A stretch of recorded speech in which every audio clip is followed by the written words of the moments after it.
All right, I think we're up to inordinary discourse. Is that right? Which is the What column? column 2, near the top, Oh yes, thank you. The new paragraph. the new paragraph. So, Wolf is saying that we have traditionally had two kinds of motivation that we might think about. What are those two kinds of motivation, Nick? What are the two kinds of motivation that Wolf thinks we might have for moral action? Egoism, altruism. Good. Basically, egoism and altruism. Yeah. Rational egoism or psychological egoism. The idea that we should do things, or we're only rational insofar as we're looking after ourselves, our self-interest. Yeah. Is Socrates an egoist? Would you say?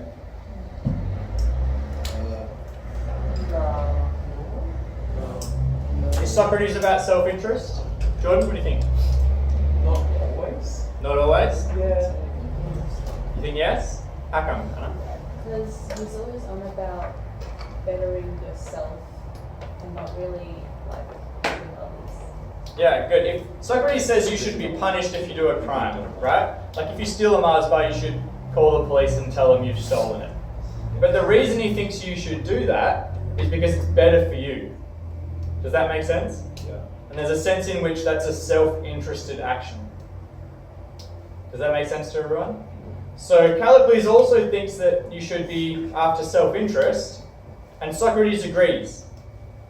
But it's just that they think that when you steal a Mars bar, Callicles thinks you should eat it and chuckle, and that would be better for you. But Socrates thinks it would be better for you and your soul and your character, better for you to live a happier, healthier life, or Aristotle might say a more excellent life. You'll be a better human, you'll be a better person yourself if you turn yourself in. Does that make sense? Cool. So they're all interested in self-interest at some level. Yeah? Is Nietzsche about self-interest, do you think? Yeah. He's not really about community-mindedness, is he? I can't see Nietzsche being a lollipop man. Yeah? Okay.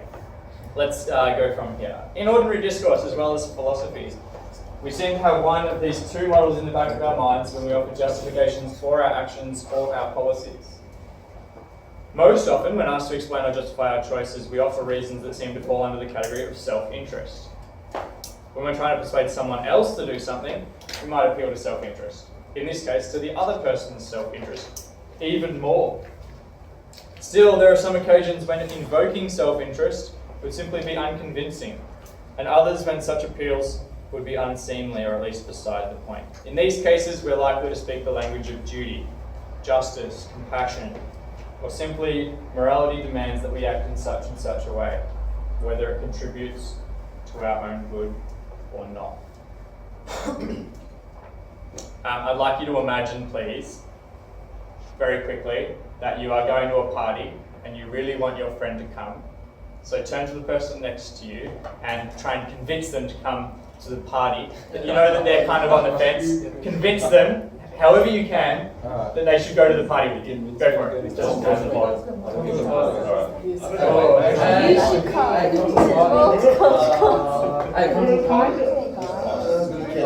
Because It's going to be fun.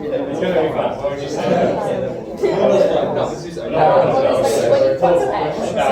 He's not on fire. He's in a What you going for? I'm not going to go. Convince me to go to a party. No harm. It's going to be great. Will I have fun? Oh, there's food. Yeah. I love food. Exactly. Is it like yummy food or gross food?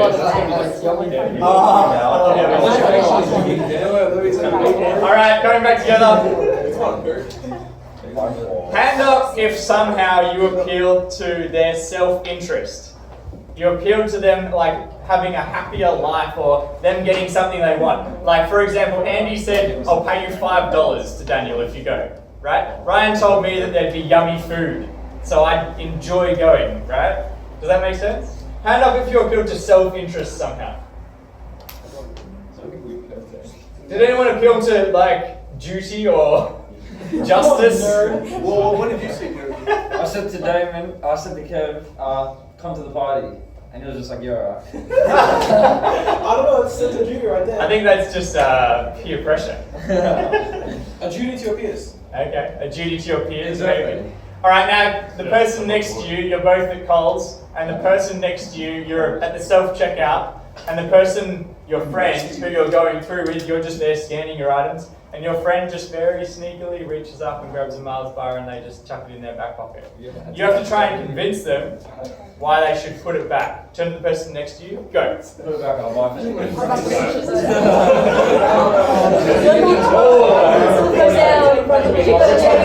It's like Judy or stuff. Honestly,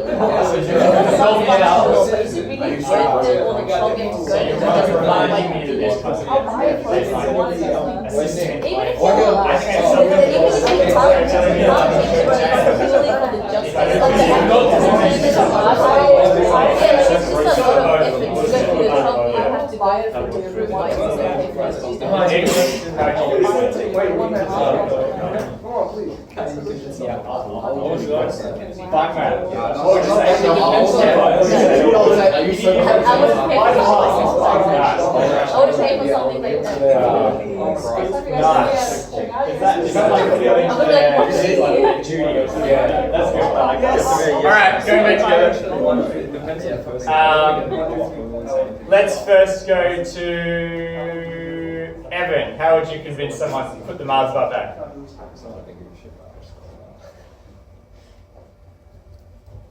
I wouldn't. I would let them go out and then I'd call the police. Ah, I really like that. Why would you do that, Evan? Because it's better to be punished than to do wrong. Ah, good one.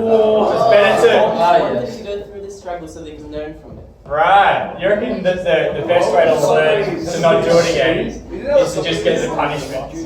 Nice one. Guys, if you ever steal something and Evan sees, he won't tell you about it. You'll just go to jail 6 months later. That's good, right? I like that answer. That's a good one. Damon, what would you say to the person? Oh, I would say, are you so broke that you can't even afford a Mars bar? No, that's fine. I would guilt them into paying for it. Right, so you'd say something like, you're better than that, or something like that, which is, in some ways, I think, an appeal to duty, right? Yeah. So like, you should be better than that, yeah? Or there's something about us that we should live up to, right? Like, you feel like your character's being questioned, yeah? Does that make sense? Yeah. So what would you say? I would say, like, I already put in 10 packets of Mars bars, dude. Just leave it, put it back, yeah? And that would be self-interest. Does that make sense? I wouldn't actually say that. I'd just be like, don't steal a Mars bar, put it back. Does that make sense? That's it, Dominic. Yeah. Wolf Wolf thinks that these two reasons, guys. Wolf is saying that for everything we do, we have one of these two reasons, or at least this is one analysis of the way that we've characterized the things that we do, or the way that we persuade people, right? So whenever you do something, Wolf says the traditional analysis is you're doing it because it's in your self-interest, or because you have to live up to some sort of standard of justice or compassion or something like that. Does that make sense?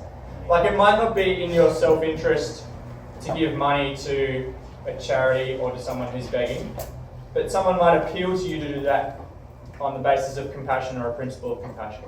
Now, you might disagree and say that actually that appeal to compassion is just another version of self-interest, right? You just want to feel good about yourself. Yeah? But the traditional analysis is that either it's all self-interest or it's self-interest and some sort of rational principle. Yeah, a rational appeal to duty or compassion or justice. Make sense? Wolf thinks this is not telling the whole story in terms of the way that humans really act in the world. So let's keep reading. Were we up to when we were still? We're up to that? Still? These models.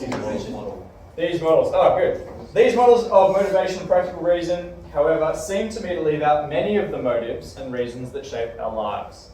Moreover, the reasons left out are neither peripheral nor eccentric. They're not just like sideline reasons, they're fundamental reasons to the way we live.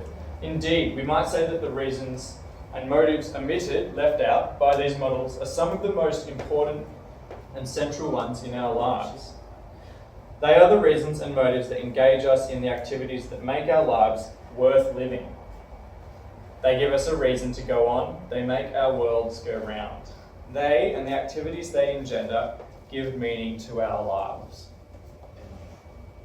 Wolf is saying that there's something that motivates us that's not a duty or moral reason, that's not self-interest.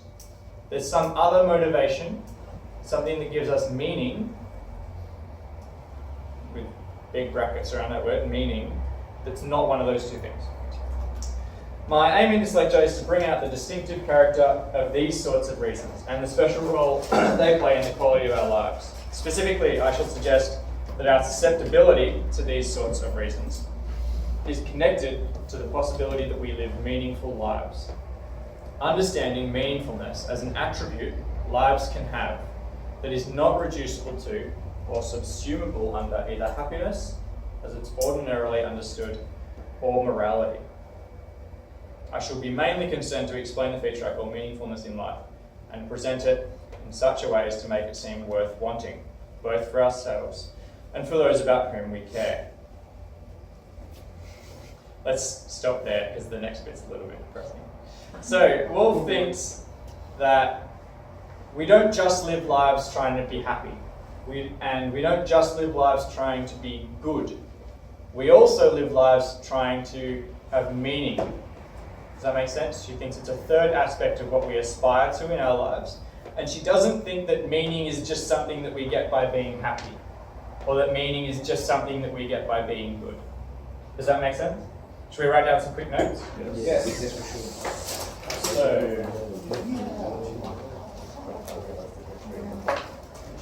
I'm just going to write 2 here as in column 2, so we have a vague awareness of where we are.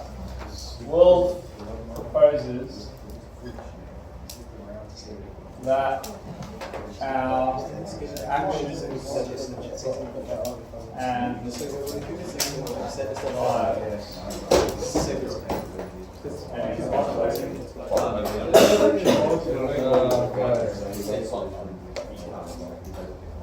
What if you get the brief?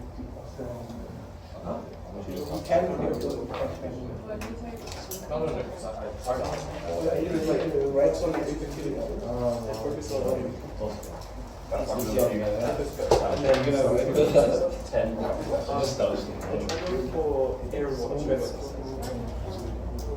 yeah, great. Yeah. You need to get as far as you can before you start the replicator. From here, so yes, so I said just set up to have about 22, so you can afford both replicator and yeah. For replicator, as soon as it's 7. 65 doesn't matter. As long as wherever you do, I think it's cool. Nick.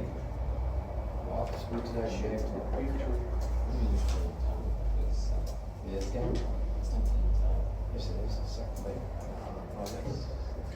Game is right on.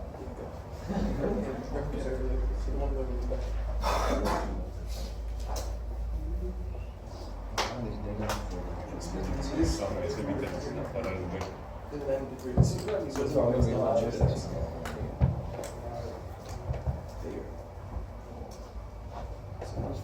No, I'm going to go the road.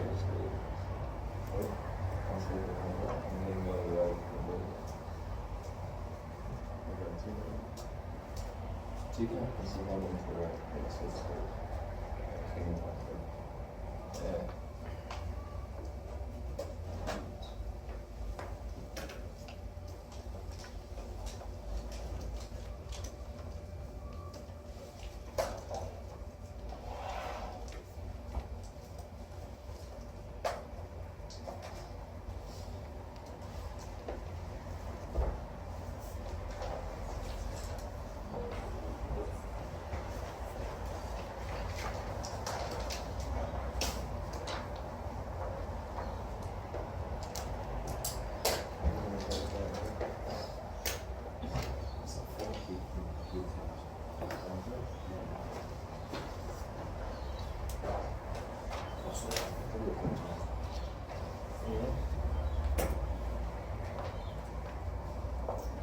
you're done, try and think of something that people do or think that aims at meaning in a way that's not aiming at happiness or being morally good.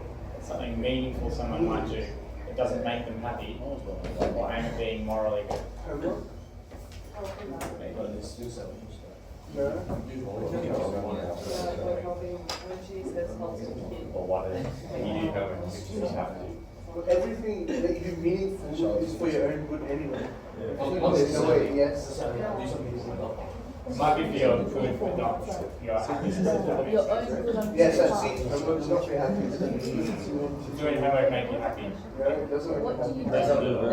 It's for my good, but it doesn't do It's good. meaningful to make up So to maybe you. it'll be, is it morally good for you to do your homework? Not really. I mean, you don't do your homework. You're not really a good student, but it doesn't mean anymore. I think that's Make you bad. Make you bad. That's too strong a word. It's too strong a word. It's too strong a word. What would Socrates say? Socrates would say, oh, I should do my homework. As a way to Yeah, being a better person would make you more sense. It's all about Because Aristotle and Socrates think that all that's what I'm saying, like, then that's happiness, right? Yeah. Doing your homework leads you to be a happier person at the end. See what I'm going for, right? Wolf is going to have a great one, though. Actually doing your homework doesn't make you happier. It does make you have a more good. Should be What? Alright, let's keep going. What?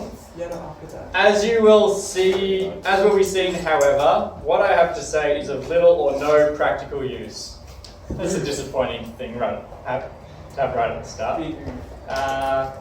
I sort of disagree a little bit with this, but I think that if you buy into what Wolf says, it does have practical use, at least to a point, right? Alright. Though I shall offer a view of what it means for a life to be meaningful, I can offer only the most abstract advice about how to go about getting or living such a life. In my second lecture, therefore, that's why it matters, which we're not going to read. After defending my view against one particularly important set of objections, I shall turn to the question of why it matters, that we notice there is such a category as meaningfulness, distinct from the categories of happiness and morality that we are used to invoking when thinking about what we do and how to live. As I shall argue, awareness that meaning is a third sort of value a life can possess should affect our understanding of the first two sorts.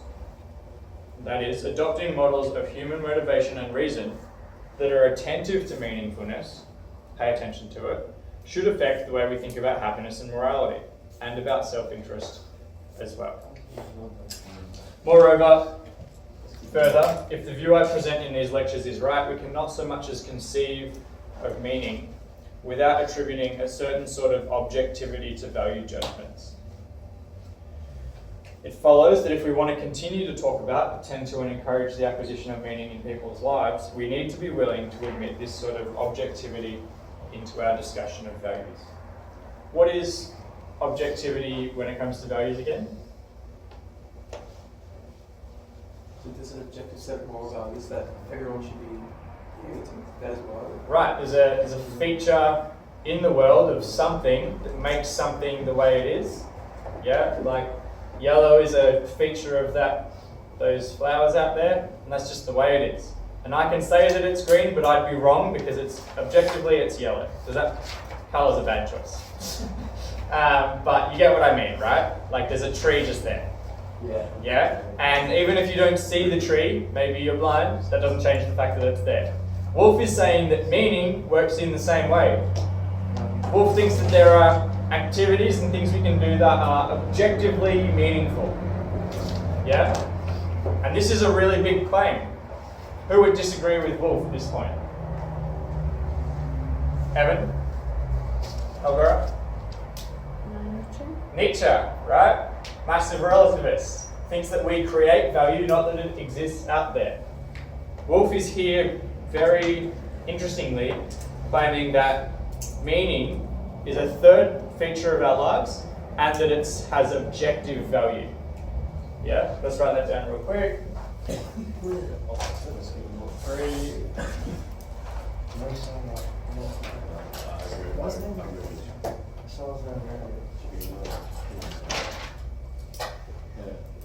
His like worthy of Narnia. Worthy of Narnia. That'll do. I think we all understand what that means, right? We've talked about this heaps in class. Okay. Let me begin with some examples of the sorts of reasons and motives I have in mind. Reasons and motives that are not best understood in terms of their contributions to either our happiness or our sense of what impersonal reason or morality demands. The most obvious examples of what I have in mind occur when we act out of love for individuals about whom we deeply and especially care. When I visit my brother in hospital or help my friend move, or stay up all night sewing my daughter a Halloween costume, I act neither for egoistic reasons nor for moral ones. I do not believe that it's better for me that I spend a depressing hour in a drab, cramped room seeing my brother irritable and in pain. It's not better for her that she risks back injury trying to get my friend's sofa safely down 2 flights of stairs. Or that I forego hours of much wanted sleep to make sure that the wings will stand out at a good angle from the butterfly costume my daughter wants to wear in the next day's parade for Halloween. But neither do I believe myself duty-bound to perform these acts, or fool myself into thinking that by doing them, I will do what is best for the world. I act neither out of self-interest nor out of duty or any other sort of impersonal or impartial reason. Rather, I act out of love.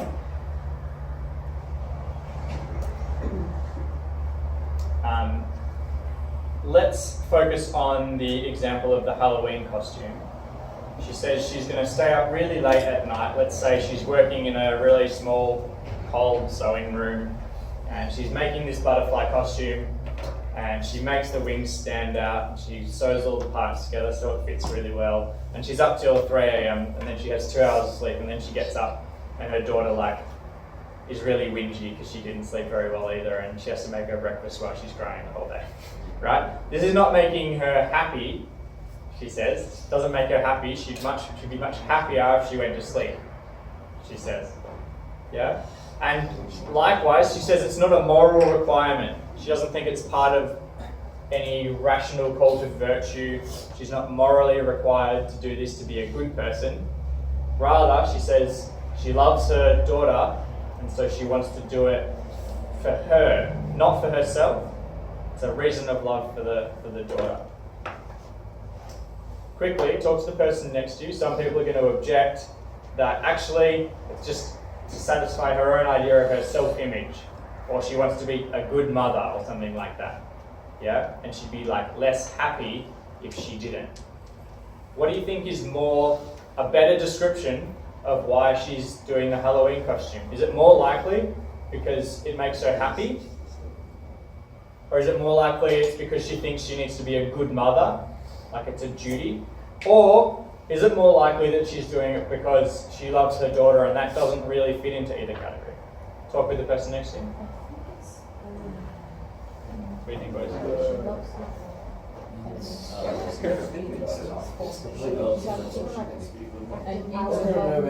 It doesn't make her happy, happy, does it? You think she'd be unhappy if she just wants to sleep?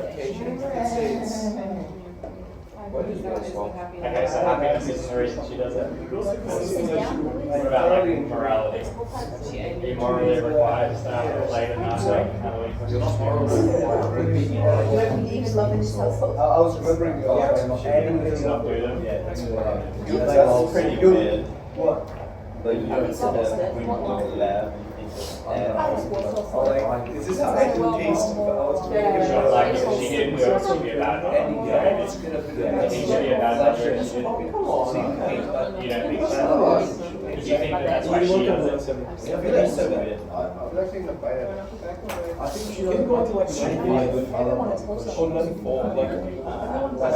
honestly, it doesn't very sweet. Nature was very close. Okay, that's part of what it is. It's kind of scary. But then that's not what it's about. Yes, he really wrote that whole film good news. Just a number. Yeah, it's okay. Or it's extra Technically, wrong, going right? to be People involved close in to the pieces, Yeah, basically. and part of the idea is like, could you be a good mother without doing it? And I like to imagine that maybe you've got a pretty good butterfly costume, right? And then you've got that sort of knowledge, you can spend an extra 2 hours making it really good as a costume, right? Or you can just leave it as a fine costume at the moment. We can say For some it's reason, right, separating that it's to be a fine, lot of right? And she stays up another 2 hours boundaries. just to get it just The right. basis for a lot of things we have today. Yeah, and it seems like that's not a moral thing anymore. She's already made a Exactly. costume. Suffering comes It's still good part enough. of our society. Maybe it is something else. Yeah, like some sort of meaning in making the costume. Alright, come back together. Hand up if you think it is to make herself happy. Okay, hand up if you think it's like a moral thing, being a good mother. Hand up if you think it might be something else, some sort of reason for love that genuinely is a different kind of motivation. Oh, Alright, let's keep reading. As the egoistic and dualistic models of practical reason, so the self-interested and the self-interested plus the rational principle one, leave out what we might call these reasons of love, so they seem to me also to leave out many of the reasons that move us to pursue non-personal interests about which we are especially passionate. Writing philosophy, practicing the cello, keeping one's garden free of weeds, may demand more of one's time and attention than would be optimal from the point of view of one's own well-being. Yet, in these cases, even more than in the cases involving beloved human beings, it's obvious that no impersonal perspective requires us to act. You're not like rationally required by duty to practice the cello or to make sure that all the weeds are out of your garden. Yeah, just as in the case of acting for a loved one, it is the good of that other person that provides us with a reason for our action. What draws us on in the non-personal pursuits I have in mind is a perceived or imagined value that lies outside of oneself. All right, let's quickly write that down because it's kind of important.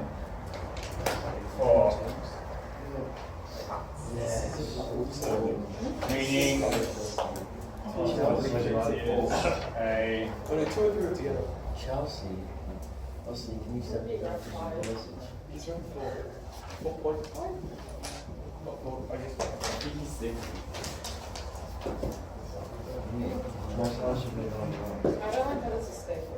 yeah, I know, right? It's thick, man. Like, it's it's like all right.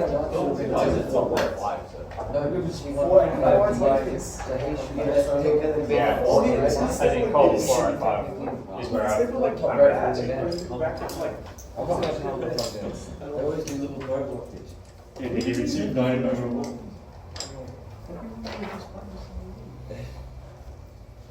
Oh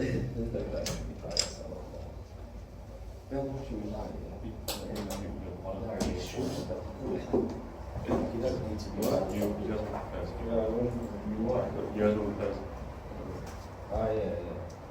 That's what I rated up and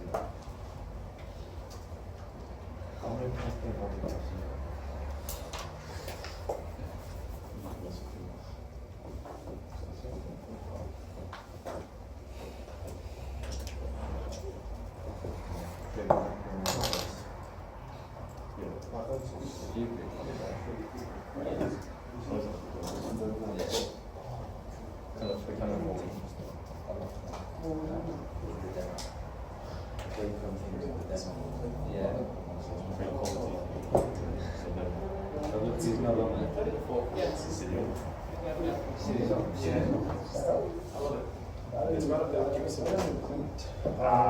It's just a meat. Yeah, the 3 plus 2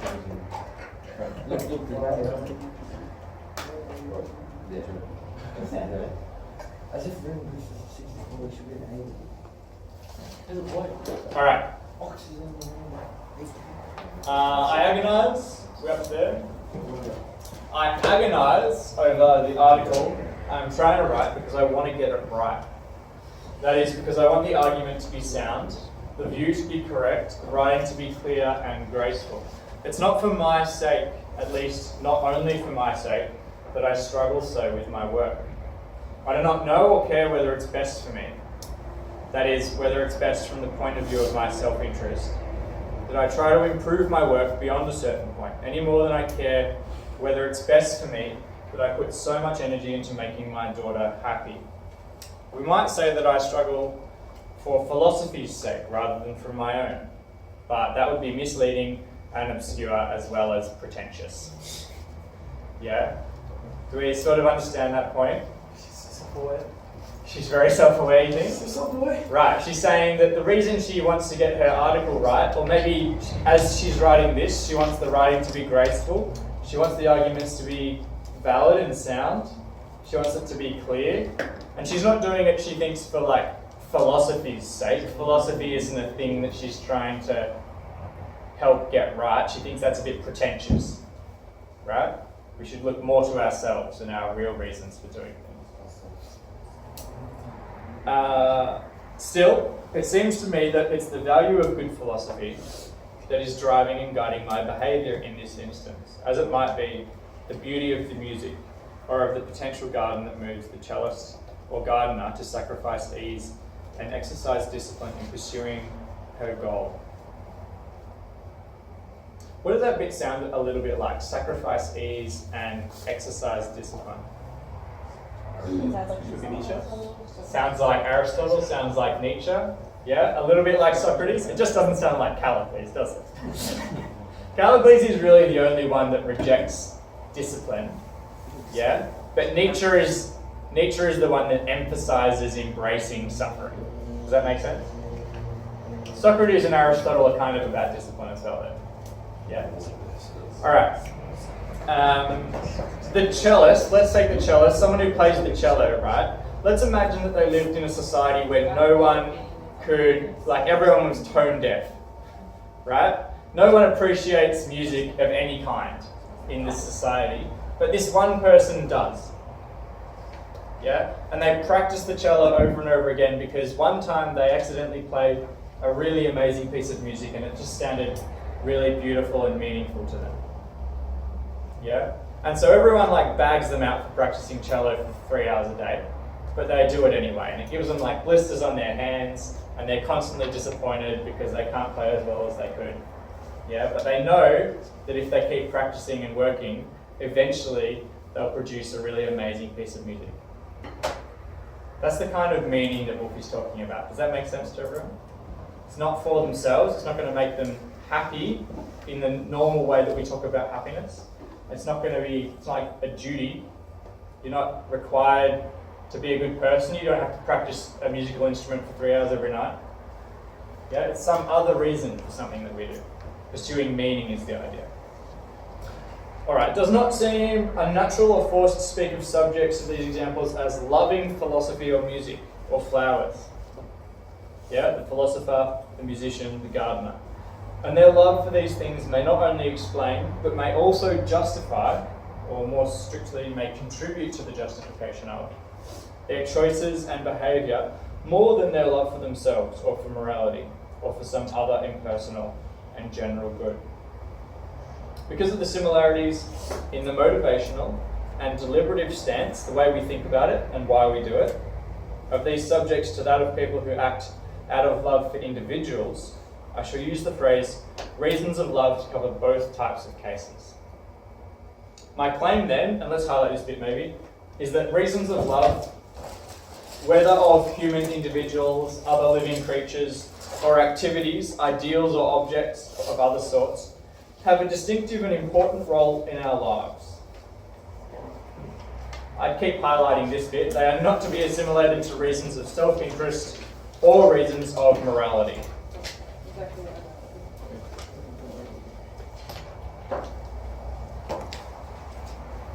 Yeah?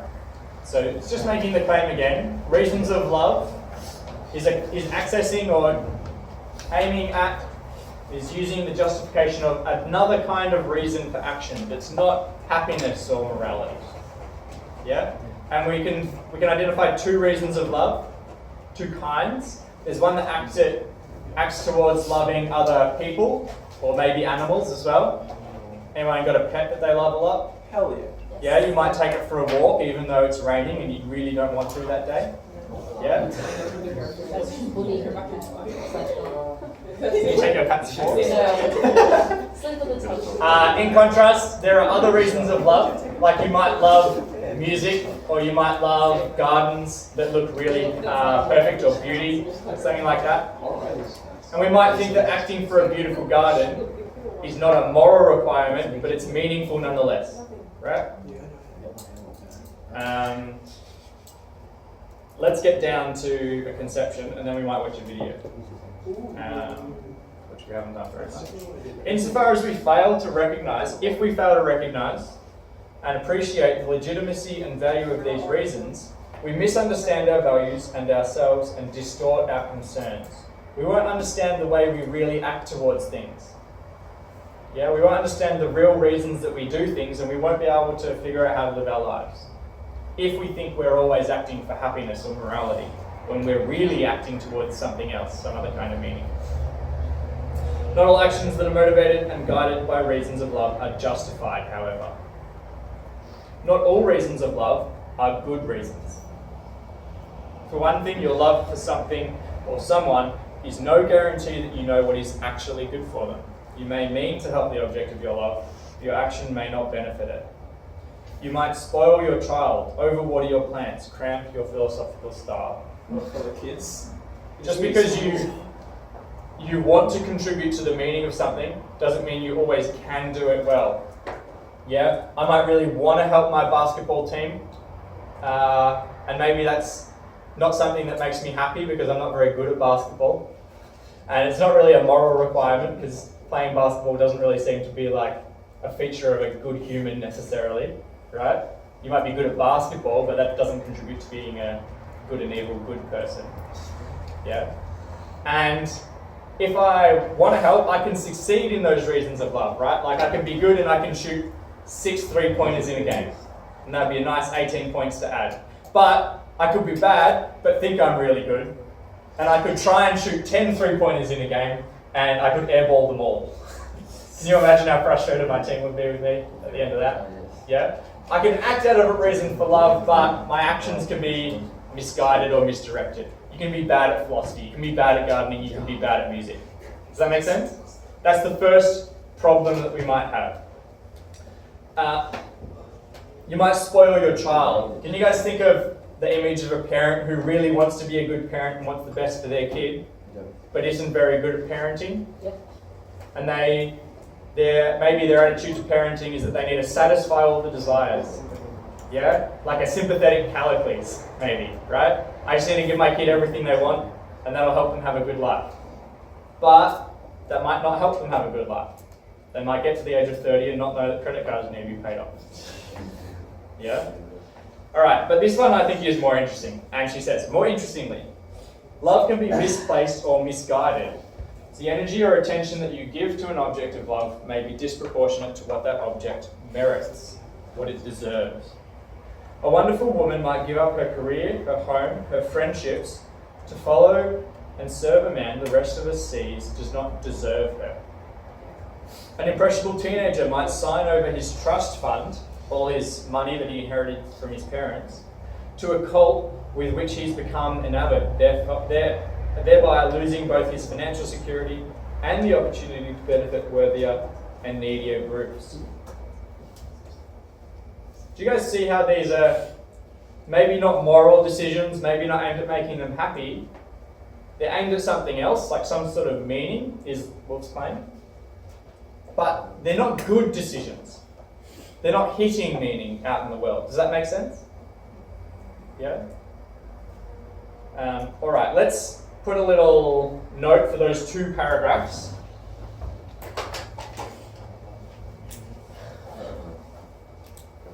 Two paragraphs, and let's just write the word objective value. Meaning is objective, and let's write this note as well.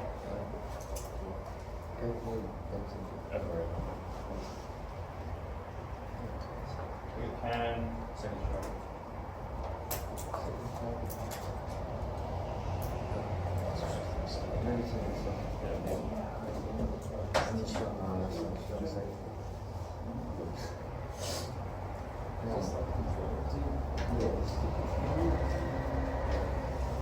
This is a really big difference to Nietzsche, right?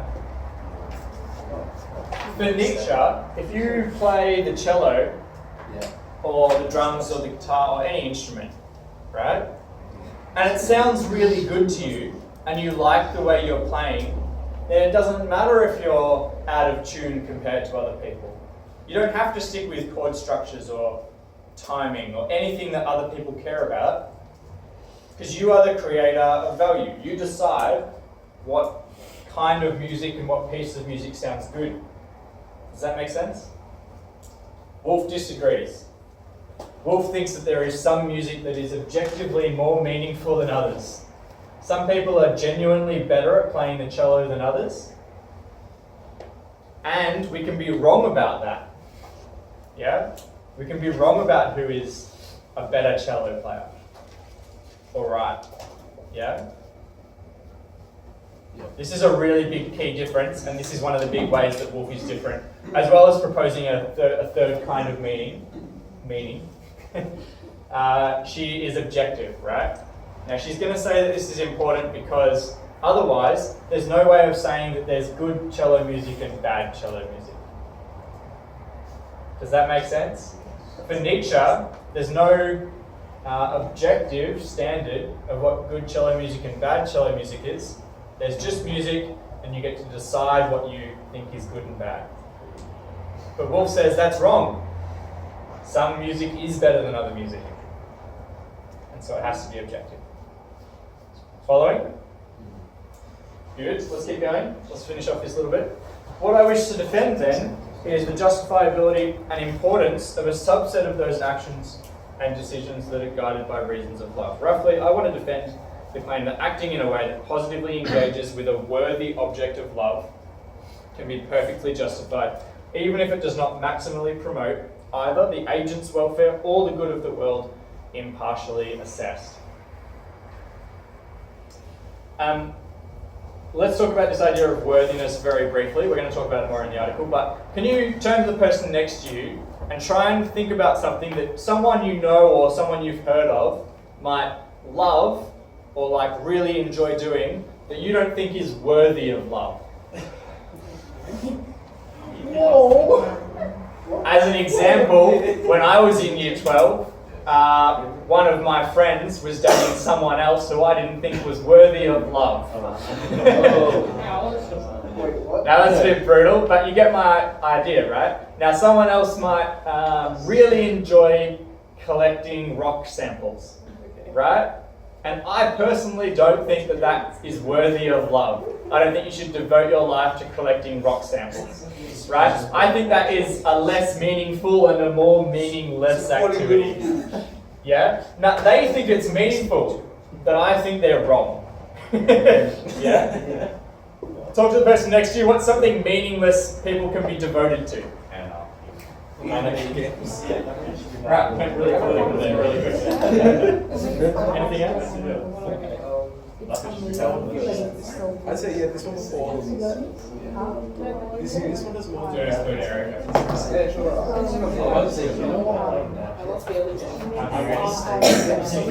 Someone's just going to shoot it. Just doesn't matter. Religion, blindly. Okay, you think that's just not meaningful? Living your life without purpose. That's life without purpose. That's made of Include life. Yeah, but what's something where you can think you're living in a purpose? Like where you're actually not.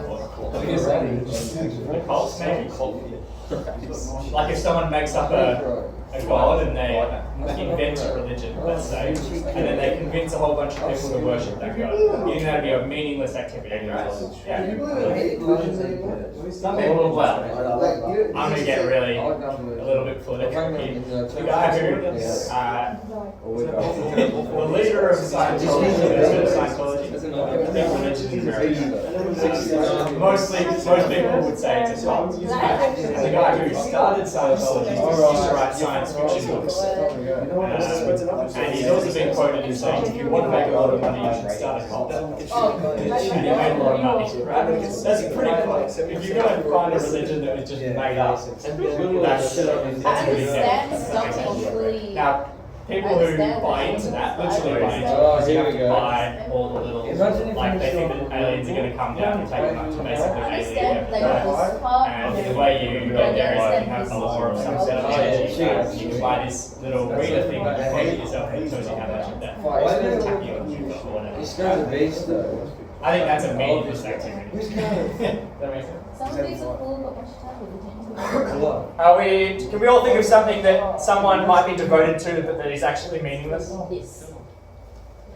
What's this? There's a lady on Instagram Yeah. who makes art out of dead animals. Art out of dead animals. Like actual dead animals. Okay, nice one. Not nice one. That's a good example, right? Oh, is it like the guy who stuffs animals to make Yo. a drone? No, there's another one as well. What does he do? He makes drones out of dead animals. Drones out of dead and they fly around. Yeah. Oh. Violence. And his ad is like make your pets into a drone. It's like no.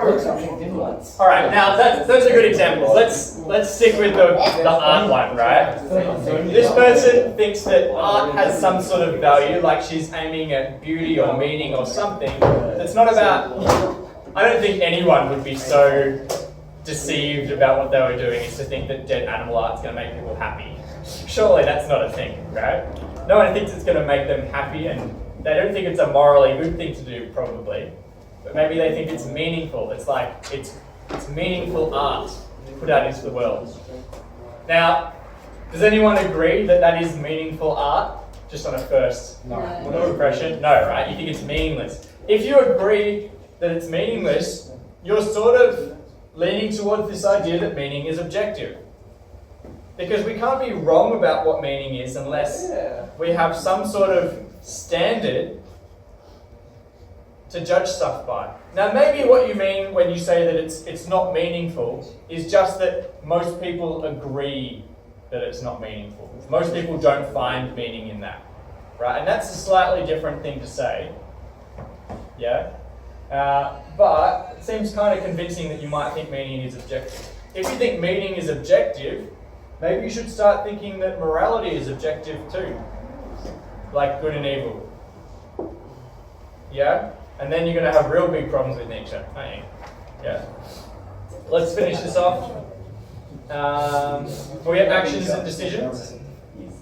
Yep. Actions and decisions based on the good of the beloved are part and parcel of love, and its expression quite generally. When, in addition, the object of love is specified to be worthy of love, the justification of action on behalf of that object may be straightforward. Why shouldn't it be as justifiable for a person to act on behalf of a friend, for example, as it is for her to act on her own behalf? And why shouldn't it be as justifiable to act on behalf of one's friend as it is to do something of greater benefit to the world at large? Unless rational egoism or a particular extreme form of consequentialism is presupposed, there is no reason to doubt the rational permissibility of acting on such reasons of love. I'm going to finish this, and this is a really important point.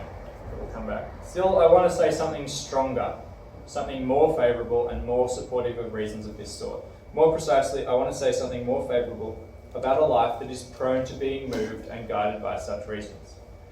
Proneness to being moved and guided by such reasons, I believe, is at the core of our ability to live meaningful lives. But it's far from clear what saying this amounts to. A while ago, I gave you an example where you could buy a pair of Nikes. Let's just say that it's $150 for the pair of Nikes. And let's say it costs $30 to give money to Fred Hollis to pay for cataract surgery so that someone who is blind can see again for the rest of their lives, right? And that is a real decision that everyone makes when they, if you're aware of the Fred Hollis option, which you all now are, that's a real decision that you have to make, right? Because you could spend your $150 on the Nikes, or you could make 5 kids see again. That's a real option you've got, yeah? And that decision pretty much has 2 kinds of motivations that you can be guided by. If you're guided by self-interest, you'll buy the Nikes. Probably, right? If you're guided by like duty or some rational principle towards being a good person, being ethical, you might do the 5 the 5 people, you might pay for their surgery. Does that make sense? Wolf is saying that there's another option.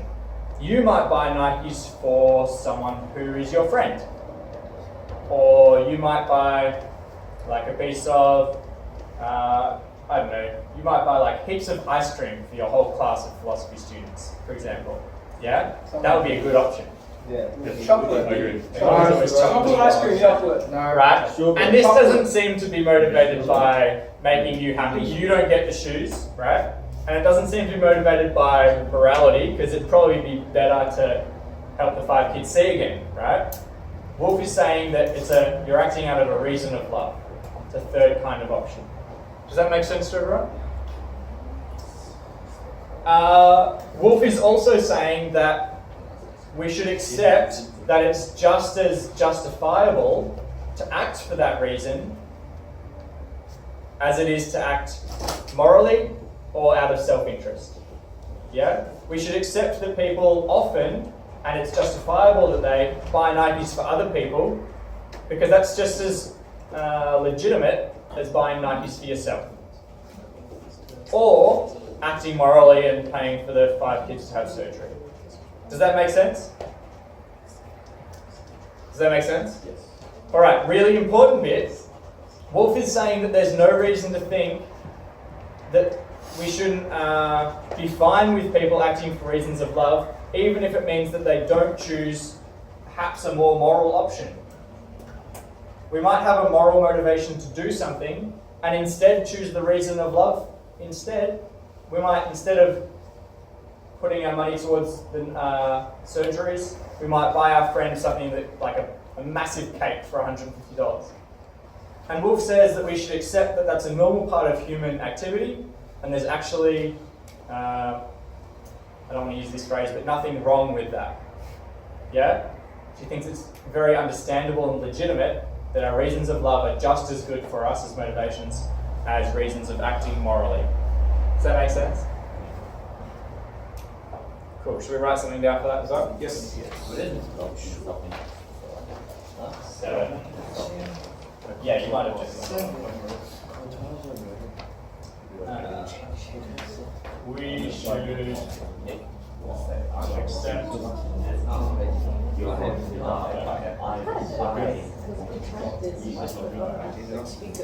I want It's fun, it's fun. You have to work out what we store.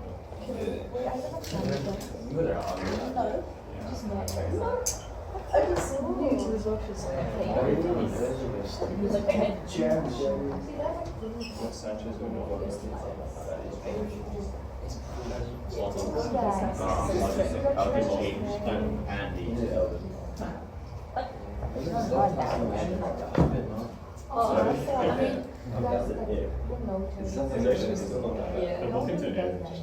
I have no idea. Yeah, no. I didn't know you right now.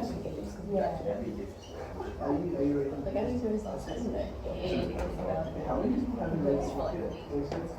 Even just like that, just for like 6 months. Yeah. And the rest of it It's not really short and stand. something else. I already know what's going on. We should do this live. Have you guys got that? Yeah? Yes. All good?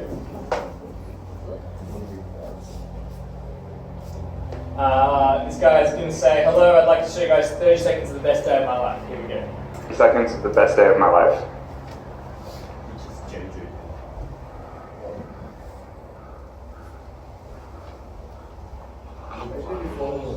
He doesn't have any ropes.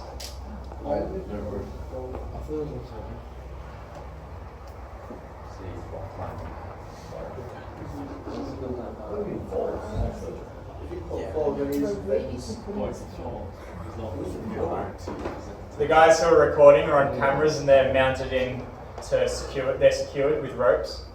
He doesn't have anything except the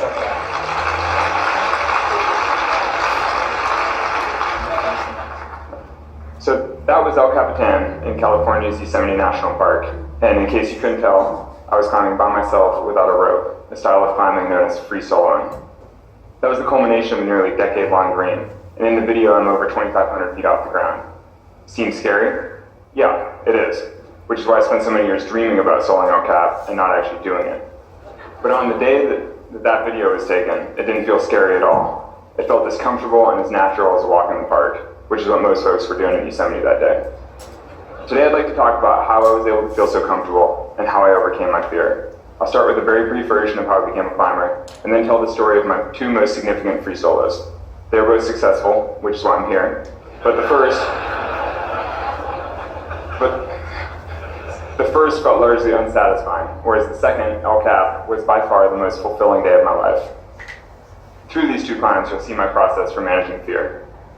So I started climbing in the gym when I was around 10 years old, which means that my life has been centered on climbing for more than 20 years. After nearly a decade of climbing mostly indoors, I made the transition to the outdoors and gradually started free soloing. I built up my comfort over time and slowly took on bigger and more challenging walls. And there have been many free solos before me, so I had plenty of inspiration to draw from. But by 2008, I'd repeated most of their previous solos in Yosemite, and was starting to imagine breaking into new terrain. The obvious first choice was Half Dome, an iconic 2,000-foot wall that lords over the east end of the valley. The problem, though also the allure, was that it was too big. I didn't really know how to prepare for potential free solo. So I decided to skip the preparations and just go up there and have an adventure. I figured I would rise to the occasion, which, unsurprisingly, was not the best strategy. I did at least climb the route roped up with a friend 2 days before, just to make sure that I knew roughly where to go and that I could physically do it. But when I came back by myself 2 days later, I decided that I didn't want to go that way. I knew that there was a 300-foot variation that circled around one of the hardest parts of the climb. I suddenly decided to skip the hard part and take the variation, even though I'd never climbed it before. But I immediately began to doubt myself. Imagine being by yourself in the dead center of a 2,000-foot face, wondering if you're lost. Thankfully, it was pretty much the right way, and I circled back to the route. I was slightly rattled. I was pretty rattled, but I tried not to let it bother me too much, because I knew that all the hardest climbing was up at the top. I needed to stay composed. It was a beautiful September morning, and as I climbed higher, I could hear the sounds of tourists chatting and laughing on the summit. They'd all hiked up the normal trail on the back, which I was planning on using for my descent. But between me and the summit lay a blank slab of granite. There were no cracks or edges to hold onto, just small ripples of texture of a slightly less than vertical wall. I had to trust my life to the friction between my climbing shoes and the smooth granite. I carefully balanced my way upward, shifting my weight back and forth between the small smears. But then I reached a foothold that I didn't quite trust. 2 days ago, I had just stepped right up on it, but that had been with a rope on. Now it felt too small and too slippery. I doubted that my foot would stay on if I weighted it. I considered a foot further to the side, but it seemed worse. I switched my feet and tried a foot further out. It seemed even worse. I started to panic. I could hear people laughing on the summit just above me. I wanted to be anywhere but on that slab. My mind was racing in every direction. I knew what I had to do, but I was just too afraid to do it. I just had to stand up on my right foot. And so, after what felt like an eternity, I accepted what I had to do, and I stood up on the right foot. And it didn't slip, and so I didn't die, and that move marked the end of the hardest climbing. And so I charged from there towards the summit. And so normally when you summit Half Dome, you have a rope and a bunch of climbing gear on you, and tourists gasp and they flock around you for photos. This time I popped over the edge shirtless, panting, jacked. I was amped, but nobody batted an eye.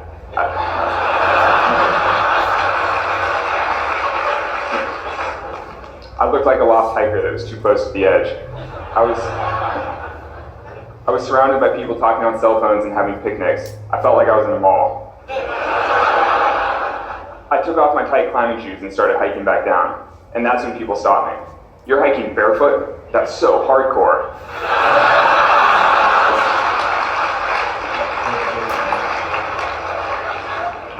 I didn't bother to explain, but that night in my climbing journal, I duly noted my free solo of Half Dome, but I included a frowny face and a comment, "Do better?" ?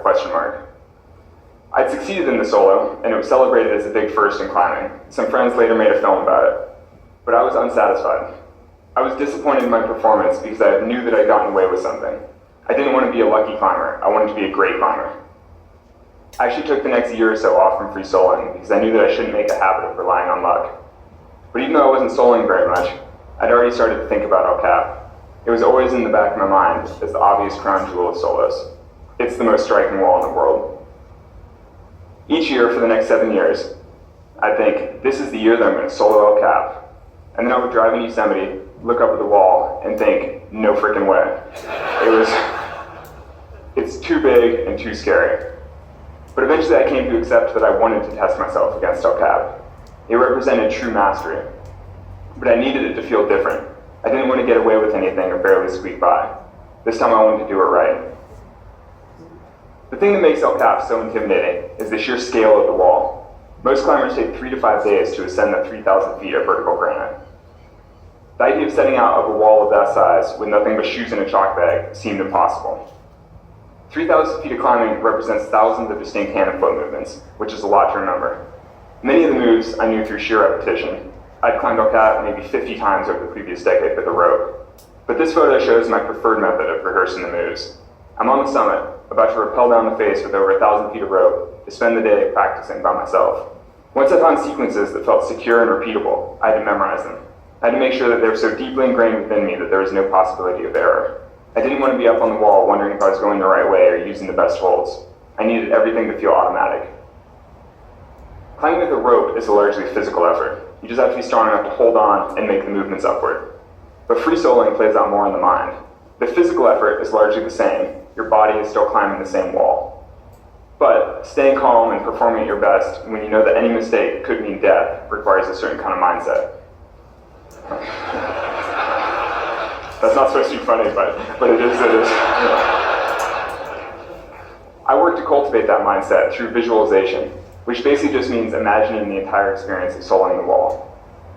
Partially that was to help me remember all the holds, but mostly visualization was about feeling the texture of each hold in my hand and imagining the sensation of my leg reaching out and placing my foot just so. I'd imagine it all like a choreographed dance thousands of feet up. The most difficult part of the whole route was called the boulder problem. It was about 2,000 feet off the ground and consisted of the hardest physical moves on the whole route. Long poles between poor handholds with very small, slippery feet. This is what I mean by a poor handhold. An edge smaller than the width of a pencil, but facing downward, that I had to press up into with my thumb. But that wasn't even the hardest part. The crux culminated in a karate kick with my left foot over to the inside of an adjacent corner, a maneuver that required a high degree of precision and flexibility. Enough so that I'd been doing a nightly stretching routine for a full year ahead of time to make sure that I could comfortably make the reach with my leg. As I practiced the moves, my visualization turned to the emotional component of potential solo. Basically, what if I got up there and it was too scary? What if I was too tired? What if I couldn't quite make the kick? I had to consider every possibility while I was safely on the ground, so that when the time came and I was actually making the moves without a rope, there was no room for doubt to creep in. Doubt is the precursor to fear, and I knew that I couldn't experience my perfect moment if I was afraid. I had to visualize and rehearse enough to remove all doubt. But beyond that, I also visualized how it would feel if it never seemed doable. What if, after so much work, I was afraid to try? What if I was wasting my time, and I would never feel comfortable in such an exposed position? There were no easy answers, but El Cap meant enough to me that I would put in the work and find out. Some of my preparations were more mundane. This is a photo of my friend Conrad Anchor, climbing up the bottom of El Cap with an empty backpack. We spent the day climbing together to a specific crack in the middle of the wall that was choked with loose rocks. They made that section of climbing difficult and potentially dangerous, because any misstep might knock a loose rock to the ground and kill a passing climber or hiker. So, we carefully removed the rocks, loaded them into the pack, and rappelled back down. Take a second to imagine how ridiculous it feels to climb 1,500 feet up a wall just to fill a backpack full of rocks. It's never that easy to carry a pack full of rocks around. It's even harder on the side of a cliff. It may have felt silly, but it still had to get done. I needed everything to feel perfect if I was ever going to climb the route without a rope. After 2 seasons of working specifically toward a potential free solo of El Cap, I finally finished all my preparations. I knew every handhold and foothold on the whole route, and I knew exactly what to do. Basically, I was ready. It was time to solo El Cap. On June 3rd, 2017, I woke up early, ate my usual breakfast of muesli and fruit, and made it to the base of the wall before sunrise. I felt confident as I looked up the wall, and felt even better as I started climbing. About 500 feet up, I reached a slab very similar to the one that had given me so much trouble in Half Dome. But this time was different. I'd scouted every option, including hundreds of feet of wall to either side, and I knew exactly what to do and how to do it. I had no doubts, I just climbed right through. Even the difficult and strenuous sections passed by with ease. I was perfectly executing my routine. I rested for a moment below the boulder problem, and then climbed it just as I had practiced so many times with the rope on. My foot shot across to the wall on the left without hesitation, and I knew that I'd done it.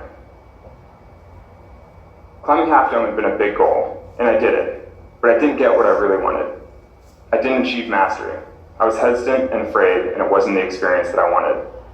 But El Cap was different. With 600 feet to go, I felt like the mountain was offering me a victory lap. I climbed with a smooth precision and enjoyed the sounds of the birds swooping around the cliff. It all felt like a celebration. And then I reached the summit after 3 hours and 56 minutes of glorious climbing. It was the climb that I wanted, and it felt like mastery. Thank you.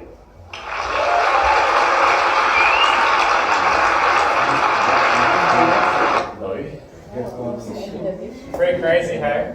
There's a movie called, I think it's called Free Solo. It's all about him. It was filmed by his friends who hated filming it because they knew that as they were filming it, they might see him fall.